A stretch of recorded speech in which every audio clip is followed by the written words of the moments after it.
Welcome back to my podcast. This is episode 2. One of the reasons why voting matters so much is because it actually shapes the world that we live in.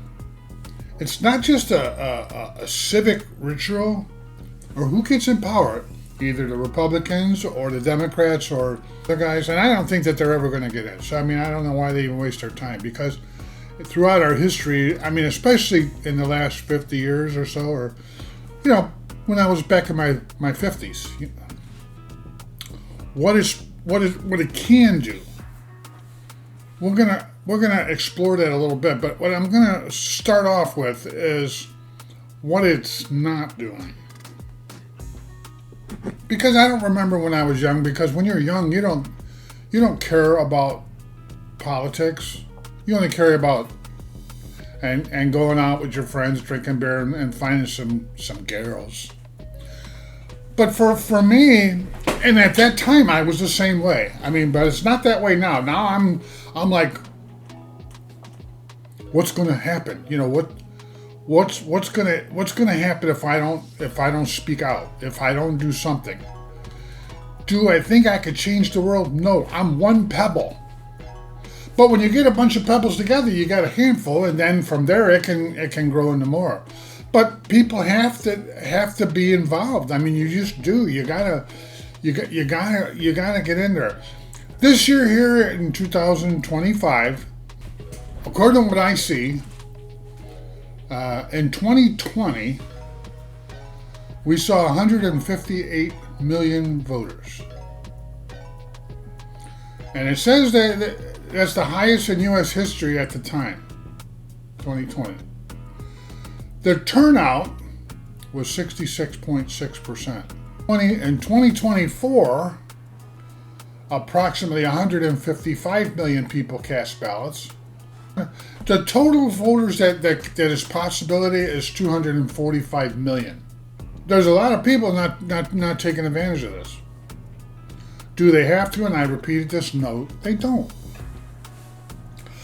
But if you have something that you're building, like a country, you need input. But you can't wait till input is Trump's in and he's not doing what I wanted, or Kamala's in and that's not what I want, or Biden's in and no, that's not what I wanted, or Obama's in.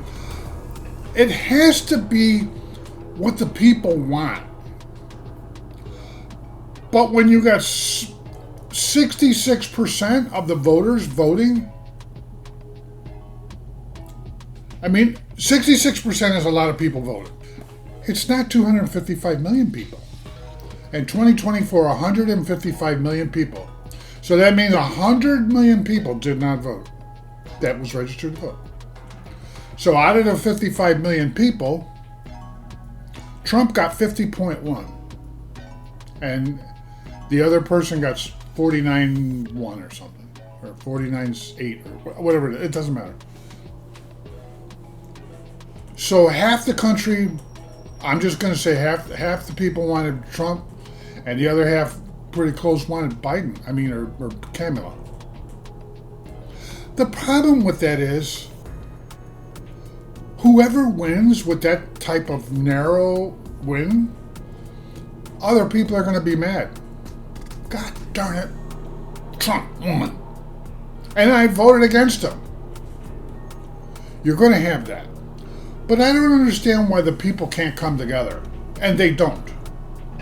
And for data, I'm using Grok, Elon Musk stuff, because it's really awesome. In the 70s, what kind of percentage of voting was going on? In 1972, the presidential election was about 55% of the voting age population turned out. In 1972, the presidential election was about 55.2% of the voting age population turned out. This was the first presidential election after the voting age dropped to 18, and roughly 63 million people voted out of an estimated 114 million eligible. Turnout was lower in the 1960s. around 63%. So it seems like in the 60s or around from 55 to 60% seems to be who votes. Out of whatever the voting population is, we're only hitting 60%. And the others are lazy. Don't care. Or have no transportation, or it's an inconvenience. It's got to be one of those things. I mean, what other reason would there be for you not to vote? I was working, and voting starts at 6 or whatever it is until 7, and I work 14-hour days, so I can't make it on that day, but you can vote the day before.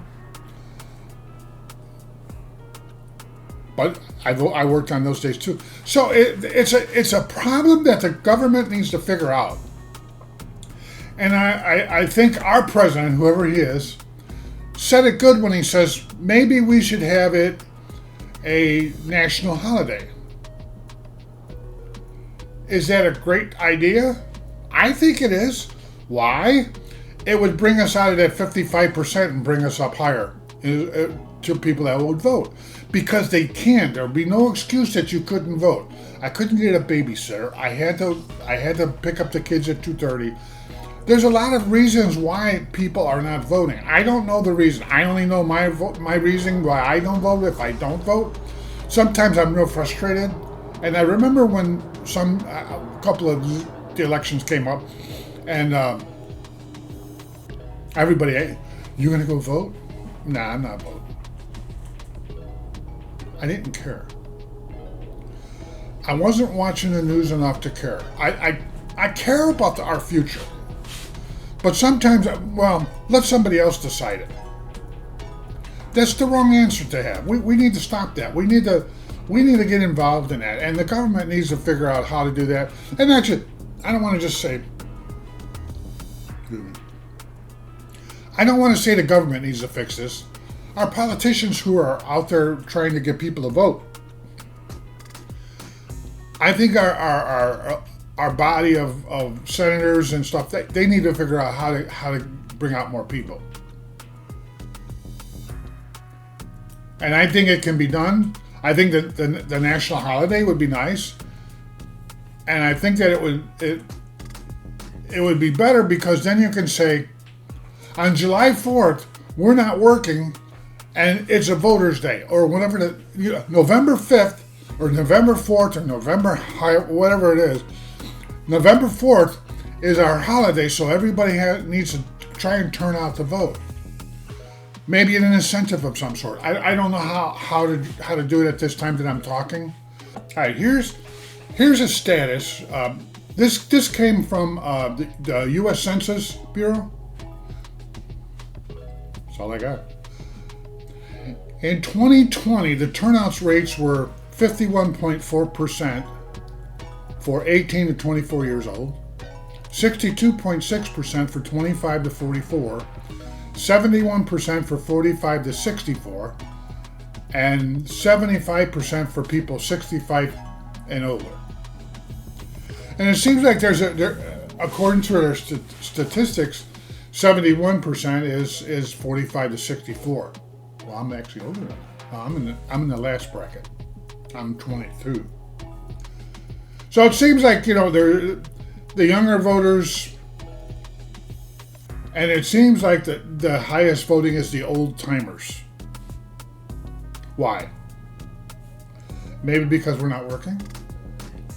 We can go on vote day. We're not doing anything. We're sitting at home drinking a beer or drinking coffee. There's got to be a reason for that. I mean, so what needs to happen is we need to get our population to vote. The reason it's essential is not because of what I want. It's what our country wants. Here is the age of the people in our country. 18 to 24, which is roughly 9%. Population, 30 million. 25 to 44 years old is 27% of our population, 92 million. 45 to 64 is 24%, 81 million. 65 and older, 18 to 19%, and that's 61 to 64 million. That's a breakdown of the different age groups of our population in the United States. The thing that has to happen, or we need to somehow fix, the day we vote, we need to get people to come. It's essential that we do it for our country to grow. Our country cannot grow if just the old timers are controlling the vote. At 27% is people 25 to 44. You're in the adult working class age. You're out of school. At 25, you should be out of school. And at up to 44, you're probably a new family at that age. Although I had children before I was 25, I had two. But I think that's kind of a bad thing. But we won't go there. But the most important thing is that we need to get these voters. We need to get the 25 to 44s to vote. Well, they're voting. Some of them are voting, but we need to target other groups. We need to target the younger ones. It's 9%, but their input could be good or it could be bad. I mean, young people don't think like I do. I found that out running TikTok stuff. That when I post one of my thoughts, somebody younger will post a thought, and I'm like, that's way out of the ballpark there, pal. But that's my opinion. And his opinion is different than mine. His opinion is different. And we all have different opinions, and we need to escalate that. But we need to target our voters, because our country can't stay with the old people doing it. We need new ideas. We need younger ideas sometimes. We need the senior ideas. But the senior ideas like mine will bring my experience, but also bring my experience of throughout my life, which is 1,000 years. You know what I mean? I mean, my experiences of things that I've done. When you're 24 to 25 to 44 years old, I did that shit 50 years ago. Not quite, but you know what I mean? 30 years ago, I was doing those things. So, I mean, I know what you're going to do. And it's not like, the times are different, Jim. We're going to, it's not the same as it was back then. Yes, it is. You might dance different. You might play different music. You might do this. You might do that. But you'll do the same things that I did when I was a kid. Well, when I was 25 to 40. So I know what's going to happen at 18 to 24. It's called booze. Some of you are focused on school, and God bless you if you are. You need to do that. And some are forced out of schools and go on and do other stuff. Just, I got to go to work because my mom and dad, well, my dad's gone and my mom's an idiot. We need to focus on how to draw them in. We need the 18-year-old's input. We need a 25-year-old input. We need the 45 to 64%. That's a high population. It's not far from the 25. So from 25 to 64 is kind of a huge block. But those are our measure of our population, and those are where, because of their voting, is we need their input. But we need the younger input too. We need all of it. I mean, but we have to focus somehow on how to get them in. We need you in. See, right now the average age of our 119th Congress is 58 to 59. So that means the mindset of our Congress is old people. I appreciate you being with me so far through my podcast. This is episode 2.